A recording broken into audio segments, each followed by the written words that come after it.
लोकशाहीचा उत्सव आज पूर्ण देशभरामध्ये साजरा होतोय आणि देशाचा एक नागरिक म्हणून मी देखील मतदानाचा हक्क आज बजावलेला आहे. मला असं वाटतं की प्रत्येकानं दिवसभरामध्ये जास्तीत जास्त मतदान हे केलं पाहिजे, कारण शेवटी देशाचं नेतृत्व कोणी करावं ही ठरवणारी ही आजची निवडणूक आहे, तिसऱ्या टप्प्याची निवडणूक आहे. आणि मला खात्री आहे की जास्तीत जास्त मतदान तिसऱ्या टप्प्यातल्या मतदानामध्ये अख्ख्या महाराष्ट्रामध्ये आणि देशामध्ये होईल याची पूर्ण खात्री आहे.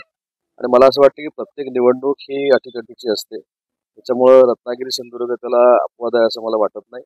पण त्याच्यातनं देखील योग्य तो निर्णय लागेल, आमच्या मनातला निर्णय लागेल, महायुतीचा उमेदवार निवडून. मला असं वाटतं की 60% जास्त मतदान पूर्ण 9 नंतरच मतदानाला खऱ्या अर्थानं सुरुवात होते.